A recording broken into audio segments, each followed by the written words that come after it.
Ooh, welcome everyone to another episode of Slasher Scotty. I am your host, Scotty McCoy, and boy, do I have a surprise for all of you. I have on Zoom with me right now Peter Anthony, and he is the man of multiple roles in the Friday the 13th fan film titled Roseblood, and he played General Brackbower. He was the director, the writer, producer, among many other talents in this film. I watched it a couple days ago, and I really enjoyed it. How are you doing, Peter? Thank you for joining me tonight. Good. First of all, thanks for having me. I really appreciate it. Me and you hustling just to get on. Absolutely. Yeah, thanks for having me. I'm looking forward. I know we talked a little bit before the show, and you got some questions. Like, I'm so excited as a writer to explain things to you. So I'm ready. Absolutely. I know what it's like to be a writer of a film, and I know exactly how exciting it is to talk about your product. And this is one film that I absolutely enjoyed. And you mentioned about you wrote it for 2 or 3 watches, and I only watched it one time, but I will be watching it a second time. But I can't wait to do this this interview to actually talk about the real in-depth details about what made this movie what it was. But before we get into that, let's learn a little bit about yourself and tell us, how did you get your start into acting and filmmaking? If you're familiar with the movie Vengeance, that is actually next on my list to watch of the fan films. Okay, so long story short, I got hired on for marketing for that. I also did marketing a little bit for Voorhees. Okay. Did marketing for Jason Brooks and Jeremy Brown with Vengeance. Long story short, we tried to get Kane Hodder to be the prisoner. He couldn't do it. Then we tried to get Steve Dash, but it was outside, and Steve had poor health. He actually passed away right after the movie was shot. And then they said, I did a good job marketing. Do you want that spot? So I was like, yeah, I'll take the spot. So, I got to play a mean a-hole prisoner. That fits me perfect. So I took the role, and from there, it's behind the scenes when you make a movie. As you know, I did 100 different things. I did promoting for the page and the Indiegogo and the Instagram and the Facebook and everything like that. So they liked what I did. That's how that started. I got a role of Fall of Camp Blood's another movie that's coming out, Slashing Cash, Riley Lord and Nick. So then from there, it just kind of snowballed a little bit. I'm actually on some Amazon movies and some other stuff. And then I said, hey, let me make my own. And here we are. So before we dive really into the bread and butter of the movie, let's talk about the effects, because the effects are really cool. So I know you had the Amos brothers doing it. I love Jeremy. He's a great guy. I'm actually co-starring with him in Heavy Duty Man, which is he's a big boy, dude. I didn't realize how big he was till I seen him on set. He is, yeah. He's a great guy. How did they do with these effects? Because obviously they came out brilliant. 2 things. One, Jeremy and Matt, we're adding 2 additional kills to the Manifest Blu-ray, and they bought the perk, so they're going to be in the extra additional Blu-ray as being killed as our security guards. Matt and Jeremy. Yeah, it's awesome.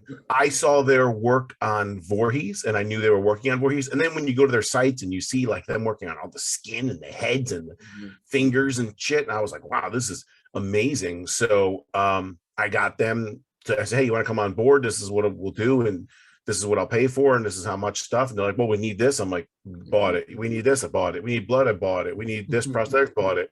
So I had all these, every single kill, except for maybe like 2 that we did on the fly, I had an idea for. And I had FaceTimes with him and Matt and Jeremy, and we went over, this is what I want. This is what I'm trying to do. And they're like, we could do it. And I'm like, this is what I want. This is what I want. Like the hand. Yeah, the hand. And they're like, we could do that. I'm like, you could do it with a puppet and the stuff. They're like, yeah, we could do that. So I was like, oh, awesome. And then when we got there, Sean Lutz is just amazing. He actually has on his property another building kind of house room. We gave it to them, and they were able to work in there and make their skin and make all their prosthetics like right there on the set of that day. So it was fresh and nice. So Jason Brooks helped. I mean, Amos is probably 90%.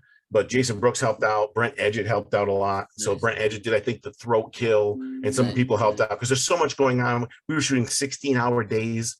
We shot 21 hours the 8th day. One person was in the pool, one was in another building, one was in the main building. So we were everywhere. We needed help. So where did you film them at? Where was this building located? Sean Lutz is his property. So if you when you watch Vengeance, there's the Vengeance Shack, right? We call it that. That's where a lot of part one was, as far as inside was shot. Sean had a whole building built. I don't know how tall it is, 35, 40 feet tall by 60 feet long by 25 feet, 35 feet long, wide. And we made little building rooms inside. And first of all, we had to change out rooms. So we had like nameplates. So one room would be Tina's room. We change red to pink, it'd be red, pink to red, be Rose's room, switch it out, be the Duke's room. And then the end room is the same as the fast room. We would paint it and then paint it back. And we did everything we possibly could to shoot a feature-length film in 8 days. Wow, that's insane. That's crazy. Yeah. Tina was great. Jessica Hoffman, who played young Tina from 1989, she was great. I have her actually scheduled, I believe, for the 17th, which is exciting. And before we really talk about her, the Duke, I'm in talks with him to have him on the show, and he was actually really cool as Creighton Duke. Which is really awesome. And I know you said that some people didn't catch some things. I caught it the first time. Why was he waiting for Jason and Jason goes to hell? Because of the kill of his friend. Was it Julian? I want to say. Yeah, there's more to that too. Okay. But exactly, and that's why he's so glad you caught it. And that's why he says, "You're gonna remember me." So that's why in 9, when he hits him with the cuffs, there it was. So I wanted to stay, I can't say canon, right, because it's a fan film, so let's not get crazy. Right. But in my mind, I wanted to fill the holes of what I thought was missing from the canons, right? So that's where I went. So if you were dead, you were dead. I don't try to change anything like that. That's why people were like, well, Dr. Cruz, what the hell is he doing there? And I'm like, well, I can't tell you, but you got to watch the movie. And that's why within the first minute, you know what's up. You know what I'm saying? Yeah. So that's what it was. And I'm like, well, the Duke would have been before that 9, and like his Duke was so cool. I don't like 9 at all, but the Duke is awesome. I feel like he's underused, almost like a Han Solo, right? Of the Friday the 13th. Exactly. So I'm like, dude, I can make his backstory because nobody knows. So that's how I did it. So to try to fill in the blanks there. Nice. So I guess let's go backwards a little bit. And like, what made you want to make this movie, this Roseblood, a Friday the 13th fan film? What was your motivation and your inspiration to get this movie made? My house is a mess because I'm doing perks, but if you could see everything. So that one's part 7 right there. My favorite, the first movie I saw. Yeah. So I snuck into it too. I'm 45 years old. So when it came out, like, I think I was like, so 88, I was 12.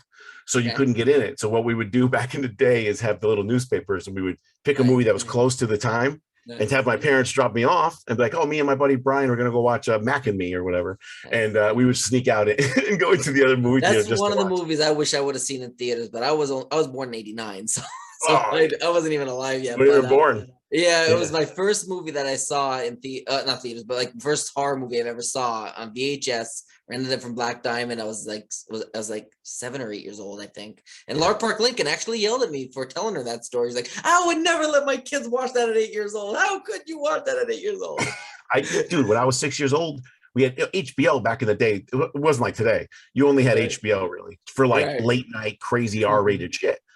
So my parents, we didn't have a TV in our room. We had it downstairs. So I would like at 11 or something, I'd get up to pretend to go pee. I really would be probably. And then I would sneak downstairs. Sometimes my mom would catch me, sometimes she wouldn't. And back then there was USA Up All Night and Joe Bob Briggs Monster Vision, the drive-in. So I would watch those or like rent the tape and sneak it in. And and I would make a little paper mask and everything, dude. So I was pretty like nutty into it even then. That's awesome. So how did you happen to get Laura Park Lincoln, Terry Kaiser, and Kevin Spiritus to be in this film? Dude, there's a gentleman. So long story short, Vengeance 2 was being shot. I was originally supposed to be in Vengeance 2, and then things happened and I wasn't. So they're going to shoot in Seattle on Sean's property. That's where we do a lot of it, in the lake. And then not shoot for a week and then shoot for another week. So I asked Jason Brooks, hey, can I write like a little 20-minute short in between that week? And I grabbed some of the actors, 3 of them, make something stupid. He's like, yeah, wrote it. I wrote a little section, showed it to Sean and Jason. They're like, oh, we love it. So I'm like, okay. So I said, I'm going to make it. So I started doing fundraising. So we didn't even have her. She wasn't even part of it. And then John Wood, a friend of mine, is really good friends with her. And he said, dude, because I hit her up on Facebook Messenger. He's like, she's never going to check that. Send this email. So I sent the email and she's like, I'm interested. Long story short, I said, okay, let me write your part. So wrote her part in the beginning, wrote the wraparound, and did it all like that. And in my mind, at that point, Dr. Cruz would always be there, but we would just shoot him chest to hip. You get what I'm saying? Yeah, Yeah. and he would just be walking and pacing, and you wouldn't really have, which would be nowhere as good as this was. Right. So, and then she's like, "Oh my god, I sent her the whole script. And she's like, "This is the best script I've ever seen for a part 8 in my life." I'm like, what? So she's like, "Let's get Terry." I'm like, "We can get him." So she said, "Yeah." So thank God the Indiegogo did pretty good, successful wise, like 52 grand. Yeah. And we got him. And then once we got him, I said, let's use them to get Kevin. And then we got Kevin, and it's like, imagine like you sitting there talking to me, right? Like I'm just in my room like this. Hey, I'm gonna make a movie. Within a week or two later, there's a full script, and all 3 of them are gonna be in the movie. Nice. That's awesome. Unbelievable. That's awesome. And it's funny because I'm a big Terry Kaiser fan, all the way from Weekend at Bernie's to Friday the 13th Part 7, everything in between. Like, I'm a big Terry Kaiser fan. I reached out to his agent, and I didn't think I was gonna get him. I didn't think it at all. I'm just thinking I'm just gonna reach out to him. All they could say is no or not respond. I mean, what's the harm in trying, right? So I did it, and I heard back from his agent. Terry said he's game. Here's his email. Send him an email. So I sent him an email. We set up an interview, and it was probably an hour long, and we were laughing. It was great. And then I got Lara Park Lincoln in about maybe a couple months ago. And she said, "I will do the interview, but I only give you 30 minutes because I have a couple of interviews booked back to back to back. And my requirements are 15 minutes part 7, 15 minutes Rosebud." I'm like, deal. Awesome. So I'm like, you got it. I didn't even know that, dude. I gotta go look up this interview. Yeah, I have her. We mostly talk Roseblood. But she was. You can look at it. It's on obviously Apple Podcasts, Google Podcasts, Spotify, and of course YouTube. It was over Zoom, and it was about, I would say, give or take 30 minutes or so. Yeah, she was amazing, and she really talked highly about the film, and I was really looking forward to seeing it. I was really looking forward to see how do you bring Terry Kaiser back, because Dr. Cruz is dead. Dr. Cruz is dead. Like, you can't bring him back from the dead. Like, I mean, this isn't a soap opera, so to speak. Jason can be brought back, but yeah. And obviously you did it perfectly because you didn't retcon anything, which is the big thing. And I think it added to his creepiness, right? Because he's such a great actor, dude. Yeah. So when I wrote that, if you remember the part where he yells, "Tina," it wasn't like that. I mean, he says Tina, but he comes to me, "Hey, Peter, you think I could yell Tina?" I'm like, "Show it to me." And he does it, right? And I'm like, awesome. So then when I told him he could do that, we have behind the scenes comes out. You see him change who he was, and he became that. He became a kind of evil, devious kind of guy, and he played to it so that he built himself to that moment where he could yell Tina. Just we're sitting there like, this is a different level right here. You know what I'm saying? There's a different level of acting going on in this room right here. So I thought he brought his A game, and Tina too, because she had to play off him and not give too much and let him be the evil. And I thought that, imagine I'm sitting in that room right across from them on the table when they're doing that. And I actually got teary-eyed after it was done. And I went and hugged the DP, and I was like, I can't believe that they're reading my script and this is happening, Yeah, it was that's awesome. surreal. That's surreal. Yeah. And the fact, like, you have to be a very good actor to do a part, and you literally want to be the one to kill them. And Dr. Cruz in part 7, I don't know who was more of a dick, him or Melissa. Like, it was a toss-up. Like, they were worse than Jason. And Jason's killing people.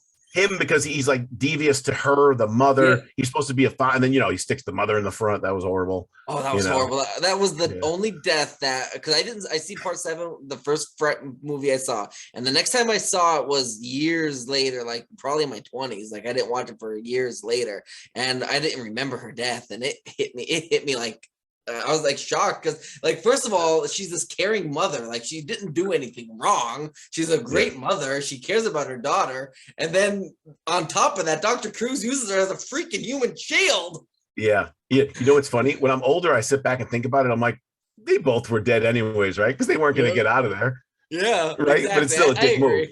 Yeah. Very dick move. When I interviewed Susan about that, she's like, yeah, Terry Kaiser, great guy, horrible doctor. Nice, this guy.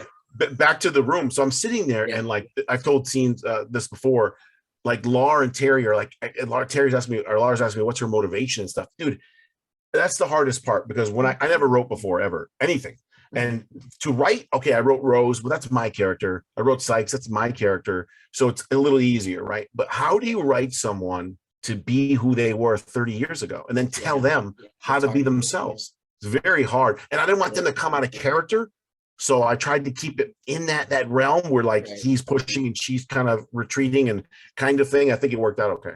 Right. Exactly. And the thing is, it's not like you can exactly use who they were 30 years ago as well, because 30 years have passed. So they changed from the characters they were before this all happened, and everything in between. Yeah. So she's broken. Yeah, exactly. Exactly. And then you want Terry Kaiser as Dr. Cruz to kind of be the same, because it's a vision. And then you want, Tina to be, and it's the complexity of it is you have Tina, from 89 to make sure that follows kind of the timeline of 30 years ago, but also be different because she has all this trauma. And then you have Tina present day, played by Lar, and you want that to be kind of the similar character, but you need to expand it to her traumas and in the future. So glad you said that. You're exactly right. So in the beginning, when we do the flashback, she's broken. So I equate it to a killer whale in captivity where the fin bends over. They're not ever the same. Something's missing. They're not happy. And she's so defeated. And people are like, and she lost her powers. She's not what she used to be because her mother's gone. Her friends are gone. She's back in an asylum. She's totally hopeless. Nobody there likes her. She thinks she's friends with Dr. Sykes, but he's just using her he's a pawn too, even though he's like helpless, he's a pawn too. So that's why you see her try to connect with him. There's the hand. There's the glove. There's a separation. The glove represents the facility. And when she touches it, he pulls away and he leaves her empty-handed. That was very symbolic into the situation. Then she cries, her last gasp, please help me. I need someone. That's why when Rose comes, they can latch on so much, because they're similar, and B, they need each other. Right. So here's one part of the film I was a little confused about. I'm not talking about the surprise appearance at the end. We'll get into that in a little bit. But I was kind of confused, and maybe it was there and I just missed it. It went over my head. But Jason, why is he the focal point of General Brackbower and everybody to bring him back? Because if you think about it, Jason's already dead. You saw the hand, he holding him. I'm assuming that's Tina's dad's hand holding him down. Correct. Why do they want to bring him back? He's done. He's gone. He's a goner. Money? So what I did is I worked with what was given to me, right? So 7, father, which I don't like that ending, don't get me wrong, but how else am I going to put him in the lake? I can't do 6. 6 was done before with the chain. I can't have him sitting at the bottom like part A. I thought that was stupid. So what would I do? I'm like, I got to use the father. I got to use the father hand. So you could see it as symbolic, like she manifested him from that, or he's really sitting there in the lake. Right. I used part 10. So Jason X, the Camp Crystal Lake Research Facility. Remember in part X? Remember in the beginning, the psychologist guy or whatever the guy. David Cronenberg? Yes. He's like, his regeneration capabilities speak for more research, cry out for more research. So that's what it was. So they have Tina's notes from Dr. Cruz. This is what Colonel Chase talks about. Yes, I found the files. Right. Nick and her both say a monster came from the lake that was unstoppable. There's been killings at this place before with the name Jason from the 6 before, and all that stuff. So that's why. And then they said regeneration capabilities. They're like, oh, we could weaponize him, because Tina, in my mind, once she went in the back of the ambush, she would never just go home. Right. You know what I'm saying? And they would use her. So I used part X. I mixed in part X with them trying to weaponize him. That's why. And the other person asked the question, if I may, that, well, how'd you know she was going to bring back Jason? Well, they're probing her for that. And that's why Dr. Sykes says, you still having those nightmares? And she says, yes. He says, about your parents or him? And she says, him. Later on, the Duke says, what was that? When she drops the lamp and she thinks of him. And she's like, okay, I have dreams. Okay. But now they know that's where she's thinking. So now they're thinking the serum will bring him back. Right. So is there a reason why they want to bring him back? Is it to torment Tina? To study his regeneration capabilities and to weaponize him. Okay, I got you. That makes sense. Just like Cronenberg said. You're right. That makes a lot of sense then. So I guess, what was the biggest challenge in making this movie come to life? Dude, so many. I can see it costs a lot of money. Yeah, a lot of our own money. So when we first started this, when I did the fundraiser, we had 800 Facebook fans and 140 Instagram fans. Somehow we got 52 grand. to write the script. I mean, every single prop, every item, every fight scene, every death is right here in this room. So to do all that, like I've told this story before, from we had no movie to write the script, come up with every prop, build the building, fly the actors out, film it, and be done was 110 days. From 111th day, there wasn't a film, to 110 days, there was a film. Wow. And to do all, there's so many challenges. I mean, financially building the building, the costume didn't show up. The outfit from Brazil, somebody stole the hood from Jason. So the whole movie was supposed to be him out of the lake with no mask. When he comes to that part where he looks up at the NECA kind of wall and he looks at all his weapons, he was supposed to grab his mask then. Right. He was supposed to kill the whole fast team without the mask. No. But now we didn't have it. So we had to wear like another mask. Jason had, hide it with the mask. So we had to get the mask outside. So we wrote that scene where the mask is outside with the guards. Oh, wow. So that Jason wouldn't float underwater. We had to push him down. I mean, so many, Jason got hurt on set. A million things. Some actors had to leave early. Some couldn't be on certain days. I mean, it was, if you've ever made a movie, it was crazy. I mean, we shot it full length in 8 days, you know? Yeah, that's crazy. It was crazy. That's crazy. Yeah. And a lot of people don't realize how hard it is to make a movie, not just financially, but scheduling is also a bitch. Because like you said, some people can't shoot these days, but you have other people that can shoot the days they're free. And then you got to really make it work. And it's not easy at all to do. It's very, very time consuming, very stressful. And it's really, really tough. And a lot of people don't realize. Everybody says, oh, it's so easy to make a movie. I would like to make a movie someday, but it's not like that at all. There's so many obstacles. I think the family atmosphere, I mean, anybody you've ever seen on the interviews with us, they talk about family atmosphere. Laura Park Lincoln said it was one of her top 5 sets she's ever been on in her life. Todd Jenkins, been on 100 movies, said it was top 5 of his life. David McMahon, Dr. Sykes said the same thing. It was a huge family atmosphere. Nobody was fighting. No one was yelling. All the people helped out. I couldn't get it done from worker number 1, me, to worker number 100. You know, it's just everybody stayed out. People called out of work to stay late. We were up till 4 in the morning, 5 in the morning, 6 in the morning. Nice. Super family. That's why the premiere, I don't know if you saw the pictures of the premiere, was such a family event, you know? Yeah, that's awesome. That really is awesome. So I guess we'll get right into this. So why did you decide to add Michael Myers into the mix? What was the motivation for that? I never added him. He was always there. Did you notice him in the movie? I only saw him at that scene with Rose. But I think Rose is Michael Myers. No, Rose manifests Michael Myers. Okay. So her parents died, remember? Yeah. He killed them. Remember when the general goes, an army of these things, he says no one came in the house, no one left the house. She in her dream manifested him. Rose's power all along has been Michael. That's why some people are like, well, I don't understand why Michael's at the end only. I'm like, well, he's been in the movie the whole time. And then later on, when they test her in the room, they put the probes on her, you don't see it, but she's in the dark room. That's Michael that comes. That's Michael's knife that goes through the wall. That's what I was thinking, because if you think about it, part 6, he's killing all those doctors in that room. Yes, so it's kind of similar to that. And another hint, the army personnel, Revis, he yells, he has no face. He doesn't mean faceless. He means expressionless, like pale face.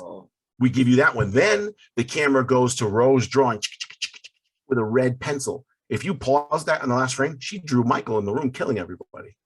Really? I'm gonna have to go back and watch that second time, Scotty. You gotta watch that second time, man. And now I'm gonna have to. So now there's like some of the people are like, oh, dude, I don't understand. It makes no sense. And then I explained it like, oh my God. They're like, now I guess so that was always her power. You know what I'm saying? That's why she was always evil. One red eye. She didn't need a shot. That's why the only thing I could connect it to was Rose, because she was there when Michael was there.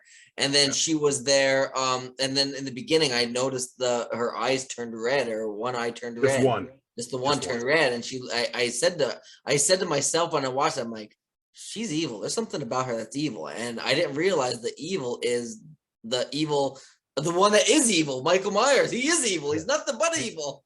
And what is her father was Sean Lucis. That's the guy getting pulled out of there like half alive. And he goes, she's pure evil. He's talking about Michael. You know, pure evil when he gets pulled out. So that's why people are like, oh, you added at the end. That's weird. Well, some people love it anyways, but I'm like, no. That was on purpose. That was her power forever. She just really couldn't control it. Right. You know, I was confused by it, but when you explained it, it makes sense. But I liked it because I'm a big Halloween fan as well. I don't know what's my favorite franchise, Friday the 13th or Halloween. It depends on the day, really. So I thought it was a really interesting concept. And if you think about it, who's the one that kills Rose? Jason. Right. Because Michael how does he kill her? With the knife. Whose knife? Right? Michael's. How does that happen? He beats him. So she sends him off to a dimension, or tried to send him to hell. Jason beats Michael, but I don't want to show that because I love Michael too. So so that's why the music plays. You're like, oh my God, is that Michael that stabbed her? And it's Jason. I did a little Freddy versus Jason twist there. Yeah. And then the knife there. Yeah. That was very clever too. Really clever. Now, at the end, we see obviously Lara Park Lincoln's Tina come head to head, toe to toe, face to face with Jason. And by the way, I do love the look of Jason's face. It was very, very, very close to part 7, which is actually really cool. Obviously, you don't want to make it the same because you've been down at the bottom of the lake. Right. Marcio Charlie made that from Horror Costumes Inc. in Brazil. That's awesome. That's awesome. So now we had them face to face. We had them toe to toe. We had them head to head right there. So she sends them to the dimension. I'm assuming she sent them to hell because this time hell. This time hell, yes. This time hell, yes. Because you could tell because especially at the end post credits, you see Jason with the as the devil and everything, which is pretty cool.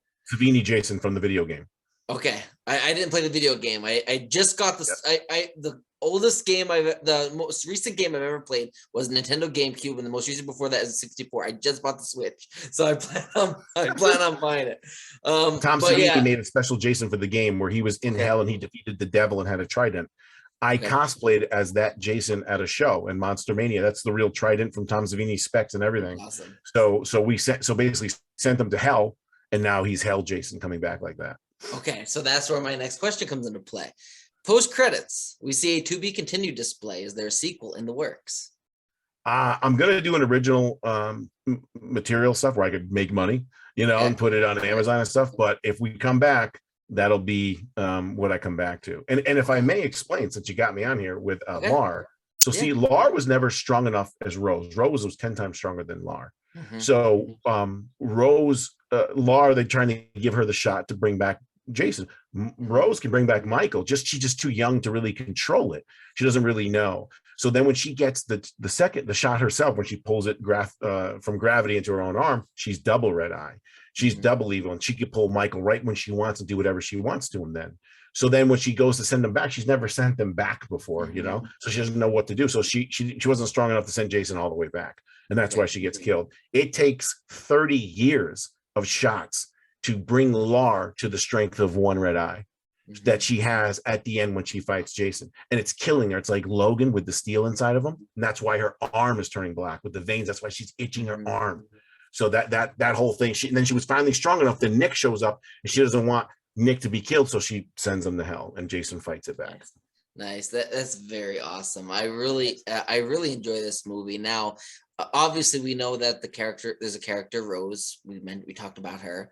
And it's obviously a play on the New Blood. So why come up with the title Roseblood, a Friday the 13th fan film? Because if you think about it, not anybody would know what this means per se without seeing it. Correct. So I figure most of the fans from New Blood would kind of figure it out. And then there's that line with the doctor where he turns to Tina and he says, her name's Rose and she's the new blood. I saw that. Yeah. So Roseblood, New Blood. That's kind of why I went that way. And when I first told people that story, they're like, that's a dumb name. Not the story, just the name. And then I'm like, no, this is why. And they're like, oh, okay. Yeah. I want you to think a little bit, Yeah.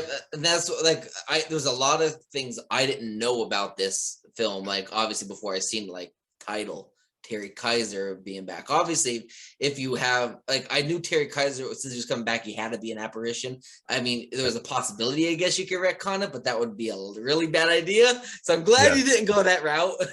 Did you catch how many Easter eggs did you catch?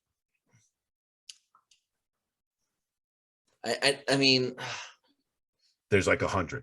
There is. I can't remember them all off the top of my head, but I know I caught a couple of them. I'll give you a big one.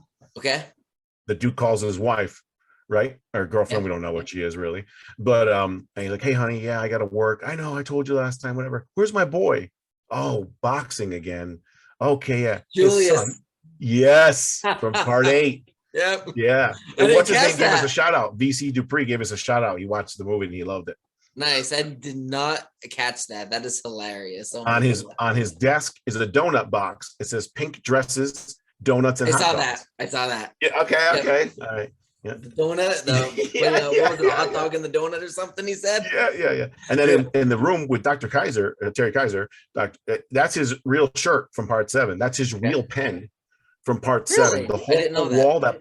the whole wall that populates, all those items are the items that were on the wall, not the exact items on the wall, but the train, the shuttle, the Challenger shuttle taking, I had to go buy all that stuff. So when it repopulates, it's back to his office from part 7. I didn't even realize it. That's actually very clever. Very Thank clever. you. Yeah. I mean, there's a couple Easter eggs I did see on the wall of, I guess, Jason, if you will. We have obviously the tree trimming saw that killed Dr. Cruz. We have the brush hook that killed Amanda Shepard. I noticed that. So It's the same as the NECA. It's the same exact. Really? As That's the awesome. NECA figure, I'm floating around here somewhere. When the NECA figure that opens up, everything's exactly the same. Did you see my post where I combined part 7 with Maddie and our Brent when they got killed? How it was an homage to that? And I saw I once Brent was like that, he was like this. I'm like, this is so Maddie right now. I was actually waiting for Jason to come out and him to scream. I wanted to kind of step it up a little bit, you know? Yes, I know. I was waiting for it to be the exact, I wouldn't say the same yet, but I was expecting like him to go out and him to scream, and then you would kill him off screen somehow with something. Yeah, because like we got robbed so much on the 7 kills. I'm like, dude, fuck it. We're showing the weed eater. We're showing all these, like we're going balls to the wall. Yeah, so that was awesome. And I see it had about the horn. Yep. That was the horn from 7 that the girl took into the eye. Oh yes, I saw that. I saw that. Yep. Sorry, you're excited. Yep. And also you had the axe that would kill Melissa. Yep. And same exact kill, axe to the face. Yep. And I love that you had DJ Patton there, good friend of mine. He was supposed to be in our movie 72, but COVID kind of stopped him from coming to be on set. But great guy, great friend of mine, and he did great. Yeah, and he did a great job as well. And I wouldn't expect anything less from him. And then go ahead. Carl is shotgun. His shotgun's name what? Old Betsy after Betsy Palmer. Yep, that's a good idea. That's very clever as well. I love it. I love it. Oh, and of course you can't forget where is Laura Park staying at? That was the first thing I noticed. Hodder. A Hodder mental facility. Yeah, how did I forget that? What about, wasn't there somebody named Kane? Yes. So Carl, who old Betsy, his name is Kane. Yeah. He was gonna call it CAIN. I'm like, nah, fuck that. We're going Kane, Yeah. We're gonna go that way, we're going all the way, Absolutely. That's awesome. And there was so many things I've noticed in this that was great. And I even when the female, that was funny, I'd laugh when the female guard ended up getting the tree trimming saw. She's like, I can't remember the word for word, but she's like, oh, fuck it. Fuck me. Yeah. Got it. And then the bullet falls out. Yes, I did. That's right. Yeah, I took that from The Crow when they swallowed. If you ever watched The Crow, yes. They shoot the bullets. I always love that movie and that scene. I'm like, these people are crazy. They're shooting bullets. When they shot the bullet, and then when I thought of the kill, I'm like, if we cut her stomach, why don't we just have the bullet fall out? Do you know how hard that scene was? So by the way, that scene is homage to part 3. We cut the floor out and we put in plexiglass, and there's a guy under the floor, just like 3 when he gets chopped on the handstand. But at the end, we've got to throw the bullet. The problem is you can't have your hand come into camera, and the ground is all wet, and it doesn't want to stay because it's that hard plexiglass, so it wants to bounce instead of just dink. So I think I gave up on it, and Jason Brooks is the one who finally did the final throw. Now, this is something I took away from Tina from 1989. Now, I don't know if this was intended when you were writing the script, but she says something that Lars said when doing the matchbook around the same time. She said, that's bullshit. Yes, 100%. Yeah, and the matchbook is the exact matchbook with the exact pattern on the back of it. Oh, that's awesome. Where did you find all these props at?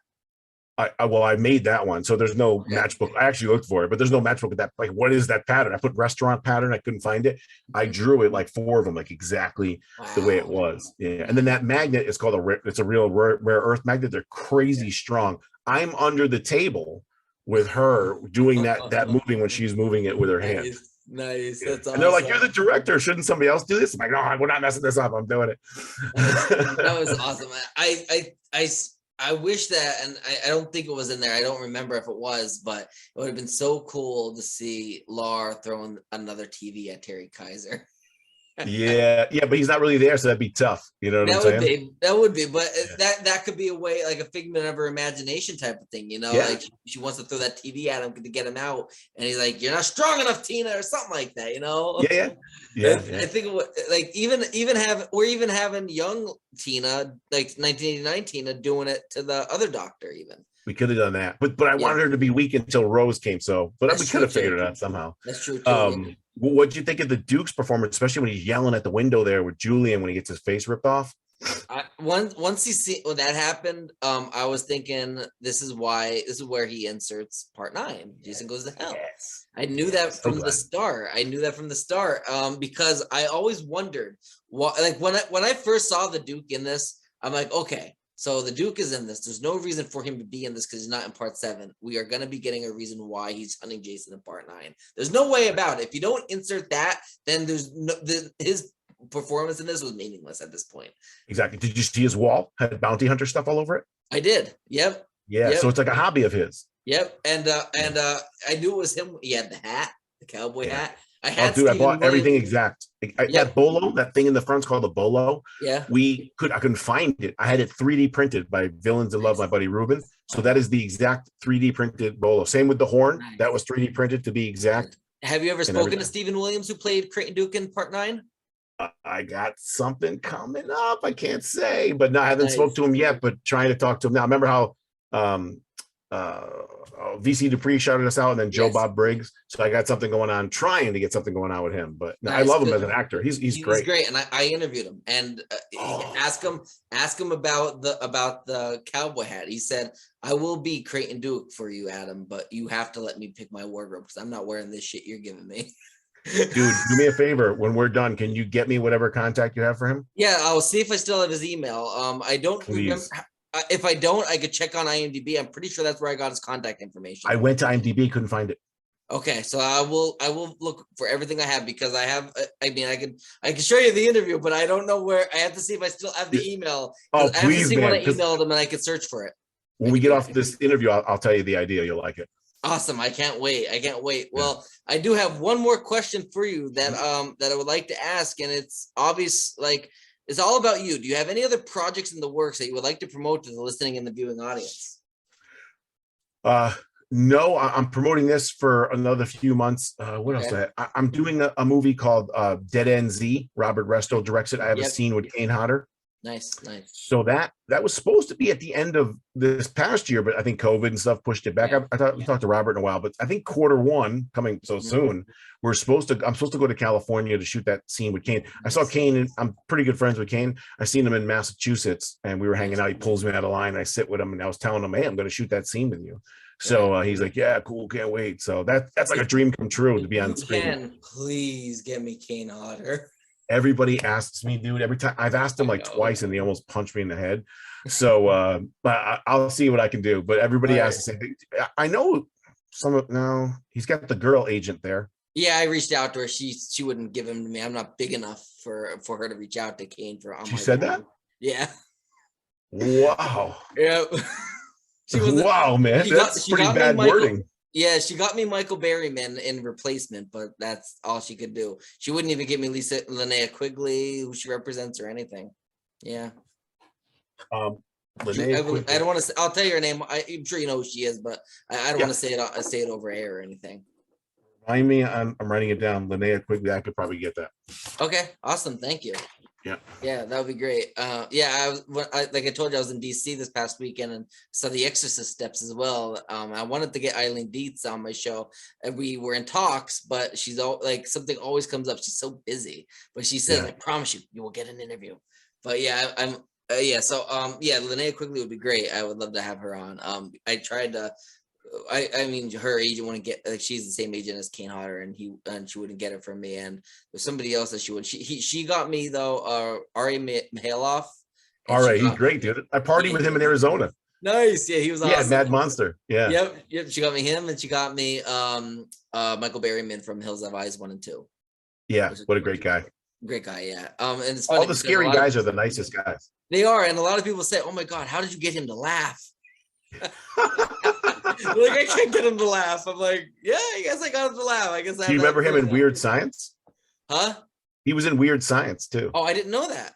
At the end, when those weird bikers come in and shit. Okay, yeah. Yep. And Judy Arndt is also in that. I can't get a hold of her at all. She's not on my Facebook, and I don't know where else to reach out to her. I can't get in touch with her. But yeah, I don't know anybody gets in touch with her. In fact, some people said they got in touch with her years ago, and when they would ask for an autograph, she would autograph it. She used to have like a yoga thing or something that she would autograph it as her yoga thing instead of her. But now she's back in the mix, man. She did that 13 that convention where she was in the raft. Yep. Oh, yep.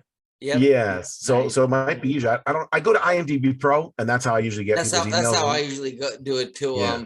Facebook, I like going better because I don't have to deal with the third party agents. Like for example, I don't know if you know Bobby Heckman. No. I'm good friends with him. He did Victim No More, and he represents he represents Kimberly Beck, and he's good friends with Amy Steele and John Ferry. And I reached out to John Ferry's agent, and he's like, "Yeah, I'll do." He said he'll do an interview, but you have to pay $500 for a half hour. Yeah. Like I'm gonna do that. So I told Bobby Heckman, he's like, "So since when did he start charging for interviews?" So he said, "I'm gonna bust his butt when I see him in August or whatever." And he reached out to me. He said he never had no clue about the $500. He said you're good job not giving him the money. That's what they do. The agents try to make money off you, dude. Yeah. Tried making movies with these stars. See, we're lucky that Lar, Terry, CJ Graham from Vengeance, Steve Dash, they all say, "Hey, take my money and give it to charity." But dude, and they give this amount, But dude, if you wanted to try to get them to an agent, you'd never be able to do it with the money we have. Yeah, like even with Laura, I know you were trying to help me get her, but she was so busy doing all these interviews, and I was very lucky that she responded to my Facebook message to get her. And I don't know. I mean, she gave me a half hour because everybody else and like the contingency, 15 minutes of Part 7, 15 minutes of Roseblood. And I'm like, absolutely. I probably gave her more of Roseblood, to be honest with you.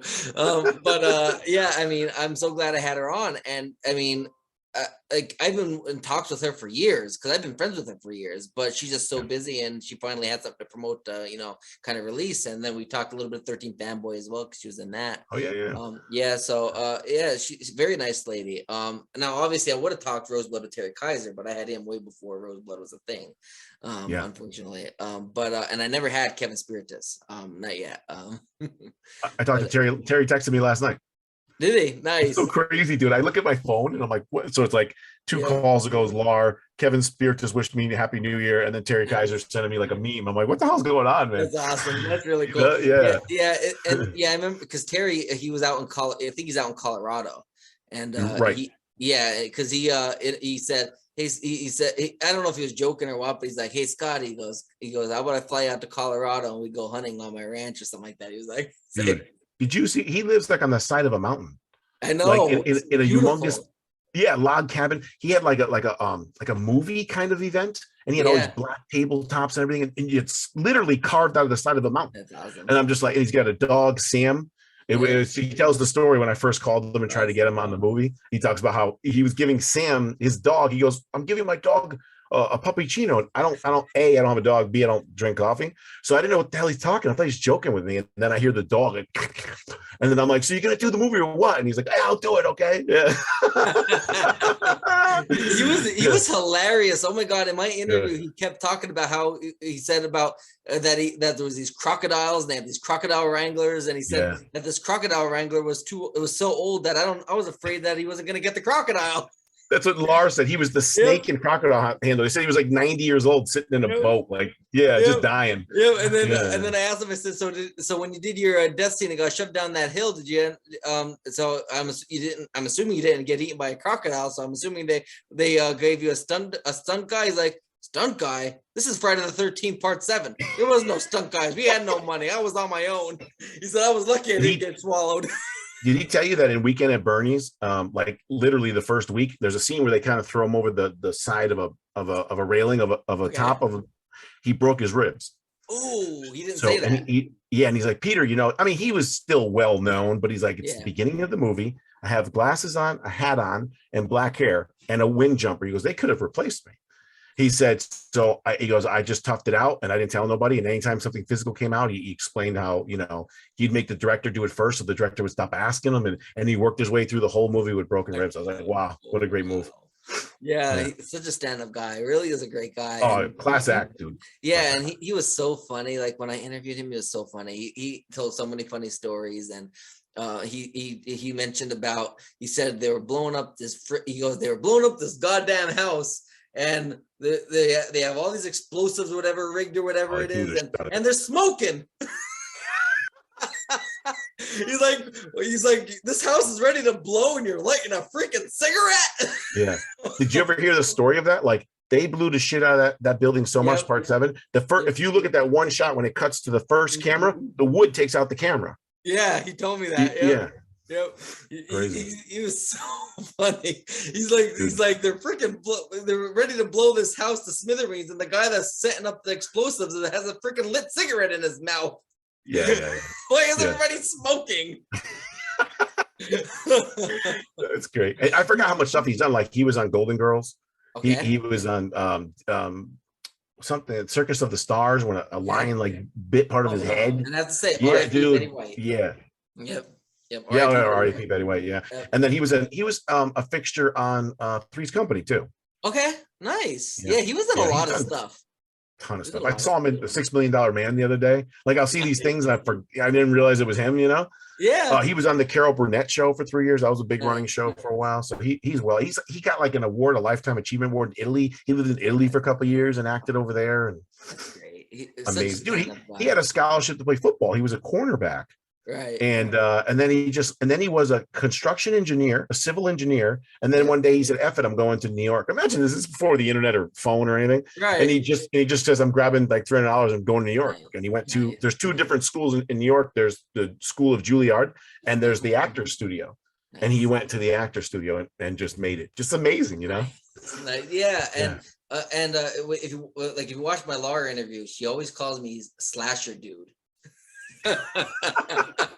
She's like, hello, Slasher Dude. What's up, Slasher Dude?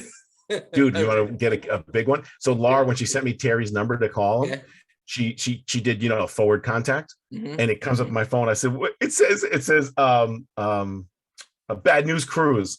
Nice. I'm like, that's what you have them in your phone as? And she's like, yeah. I'm like, that's so awesome. That's awesome. Man. That is freaking awesome. I love it. And Laura, even when I reached out to her, she said, I don't respond to Facebook that much. Here's my number. Text me. So she said, she said, just make sure it's professional. I'm like, I promise, you can trust me. It's like, I trust this guy. I hear a lot of good things about you. So I'm trusting you. I have to give you my number. That's like the same with me. I'm like, hey, I make movies. Imagine how much she must get of that.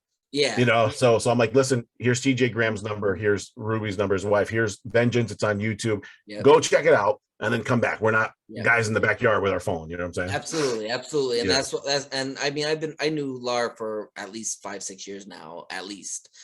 So we talk every now and again. So she obviously spoke to me, so she knows of me and she heard good things about me. I'm assuming she asked around the people, because I know when I reached out to Rusty Swimmer on Facebook for an interview, and I told her I interviewed Anna Marcus, and she didn't even respond to me right away. She read the message, and about 2 days goes by, and then she responds back to me and she says, yeah, I'll do the interview. And during the interview, she goes, you know why I accepted this interview? I'm like, why? She goes, because I reached out to Adam Marcus and he said, if you don't do the interview, you're going to regret it. Scotty's a stand-up guy. What an honor that is, right? It is. Like, I grew up watching these people and they literally say these nice things to me. And then she ends the interview saying, what'd she say? How to say it? Hold on. I forget what she said, but she said it in the Joey B voice. And I forget how it is, but she said one of her lines to me in the Joey B voice. I can't remember it off the top of my head, but great lady. And it was funny because she just finished filming an episode of NYPD Blue, or one of those cop or firefighter, Chicago Blue or something like that. One of those movies, TV shows. She filmed, and she was promoting that. So it was really cool. And I thought it would, what would have been really cool too, is if you like paid homage to the Jason patties, the burgers and the fries. Yeah, but how are we gonna do that in a facility? But the 2-for-1 with the Jason fingers. Yep. Yeah, that Yeah. would. Now, let me ask you a question, because Adam's like the nicest guy, right? And I like hate Nine, but like, but then once you meet Adam, right, such a nice guy, it's like harder to hate Nine. You know what I'm saying? So what's your honest opinion of Nine? I think it's okay. I'm gonna be honest, because I told this to Adam. I told him it's not. I enjoyed the movie. It's not like a Nightmare on Elm Street from 2010 where it's on. I have to change the channel. I agree. You could put it on and have fun with it. 100%. I can put it on. I can watch it. I can have fun with it. I will not turn it off at any point whatsoever. I had about at least 10 people from that movie to interview already. So I had Julie Michaels. I had Rusty Schwimmer. I had Adam Cranner, Adam Marcus. So I Stephen Williams. So I had people from this movie on my show. I had Julie Michaels, man. She was so hot in Roadhouse. Oh my God. People forget that's the girl from Roadhouse. Yep, the blonde from Roadhouse. Yep, yeah. I interviewed her, and I had on Michael B. Silver. Oh wow. So I had a couple of quite a few people from that movie on. It's hard for me to hate it, especially with how nice Adam Marcus is. Here's my thing. They spelled Voorhees wrong, dude. Yeah, I know. Like, how the fuck does that get by the editors and the writer and the person who made it, and then the final cut? You know how many times I cut Rosebud? Got to be 100 times. Yeah. I just don't get that. I don't understand. I get it. Typos happen, but at some point, not one person seen this. Not one out of hundreds. Right. Out of hundreds. The producer. That's a bad typo. It's one thing if you're misspelling some like Kimball, because it's like the first time you're hearing Kimball. It's another thing if you misspell Voorhees, who has been in 8 previous movies. Yeah. And then him talking. He doesn't talk when he's the cop. He talks, and then him shaving the guy. I don't care that it's because I know Adam said he did it for kind of gay purposes, whatever, to show that men are vulnerable too in his movie. I get all that, but my point is Jason's not sexual at all. Jason's been around 100 chicks naked having sex, and he's not sexual. He's not everybody. Michael Myers. Michael Myers watching people have sex. Jason, right. having sex. And then he would have to for God's sakes, he shish kebabbed them having sex. He didn't give a shit. He'd have to tie him up, and that's why I don't like 2009. And then shave him. He doesn't think like that. He just kills people. Right. You know what I'm saying? Yeah. Like in 2009 when he kidnapped the girl, he doesn't do that. Right. It's kind of like Halloween Resurrection. You kill off Jamie Lee Curtis in the very beginning. Where does this movie got to go? You're killing off Jason Voorhees in the beginning. Where does this movie go from there? Right. And that's why Rosebud, the attempt at least to build these characters so that you actually give a shit about them. Yeah. So that when things happen to them at the end, like I watch audience reactions and people do watch alongs, when Julian dies, the people were sad. Yeah. And when Rose dies, people, not Rose. Like, I'm like, okay, good. I did my job. I knew Rose was gonna get killed off, and from when I seen Laura in that thing, and then I first saw Rose and Young Teen and all that, I knew Rose was gonna get killed. And here's how I knew: because if you're looking at Laura, where's Rose? Why isn't she in present day? Something had to happen to her at some point. You kind of know, but you don't know at the same time. Like maybe something happened to her, like she got flushed away, or she got different areas. But I knew something was gonna have to happen to her at some point. Also, another one. There's so many in there. I forget when the General is arguing with the Duke, and he goes, "Oh yeah, and why is that, Mr. John Hopkins?" He grabs his finger and rubs it, and he goes, "That's gonna cost you." Yeah, I saw that. I was gonna say that earlier in the interview when we were talking about him, and I forgot to mention it. But yes, I remember seeing that. I actually thought you were gonna break your finger at first. Thought he was gonna break your finger at first. I was like, he's not gonna do this to the General. Yeah. I hated that set. I'm like 5'11". Dude, everybody on that set's like 6'3", 6'4", 6'5". The Duke's 6'3". He's got the hat on, the boots. I felt so little compared to everybody. Nice. Yeah. It was great. It was a great movie, and I definitely am going to watch it again. First I want to see Vengeance, because I know Vengeance 2 Bloodlines will be coming out. I don't know if it's out yet. I don't think so. No, it comes out April 13th or May 13th. May 13th, because it's Friday the 13th. Friday 13th. Yep. That's right. I did see that on Facebook earlier today. I'm friends with. I talk to Sean and Jason almost every day. Nice. So Sean's the executive producer, and Jason Brooks is the director. And Jason. I had Jason Brooks on the show a couple weeks ago, actually, and we were talking. How nice is he? Right, he's the opposite of what you think. Yeah, he's great. He's great. Yeah. And I asked him. I said, "So you played Jason in 2 or 3 or so movies. How tall are you?" He's like. He says 6'5", but I think he's like 6'5" 3/4. Then you throw the outfit, then you throw the mask, Yeah. then you throw the boots. He's like 6'7", you know, like when he walks in. Yeah. He's a great guy. Great Oh, guy. yeah. And I'm so glad that we could make this interview happen. I had so much fun talking to you and learned so much. I can't wait to watch it back. And I love watching back a movie and seeing the Easter eggs and seeing like all that different stuff. Like, for example, like, and I'm not saying like your movie, I mean, every movie usually does, but like, I love going back, for example, watching the original Halloween, and you see the smoke that John Carpenter's smoking going through the bushes. Yes. Like, I didn't know about that, so I saw it online. Yep, Yeah. just watching that stuff, and it's freaking awesome. So I can't I caught the bullet coming out of her stomach, but I didn't really pay attention to it. But when you mentioned, I'm like, oh yeah, I did see that. But I can't now. When I see her death again, I'm not gonna watch the death. I'm gonna watch and see the bullet come out. That's why I loved Halloween Kills when he had the hole from like the needle from the. I love how they did that. Yeah. Oh my god, that's great. I love that too. And like you even like you had the same, like the spine, and you had the the mask and the face. When he came out of that water, dude, I wanted to try to get that same kind. Obviously, not the same exact shot, but I want to get something similar to that. Yeah. And I think that scene came out really good. Nice. Yeah, it really did. It really did. And it's a great movie. I can't wait. So for, I guess, for last minute thoughts, where can people watch Roseblood? Where can they see that? So right now it's on YouTube. So it's Friday the 13th, Roseblood, a continuation of part 7 on Peter Anthony Productions. That's on my YouTube channel, and you'll be able to find it there. And we just had a watch along with Darcy the Mail Girl on Twitter. Awesome. That's awesome. Yeah. Awesome. So I thank you so much, Peter, for joining me. Thank you. All right. Well, after I end the thing, we can discuss a little bit about the idea you have with Stephen Williams. I'm excited about that. I want to send him. So that outfit is the exact outfit. That's the same jacket, the same hat, the same undershirt, the same vest, everything. Even the belt. I found the belt, which is only in one scene when he breaks his back. Can you see his belt? Right. This is you're not allowed to say this, right? What do you mean? Oh, not on air. Yeah. Okay, let me stop recording. And well, I thank you for joining me. Thank you everyone for watching. And I guess keep you in suspense. Thanks, guys. And thanks again, Peter. Thank you.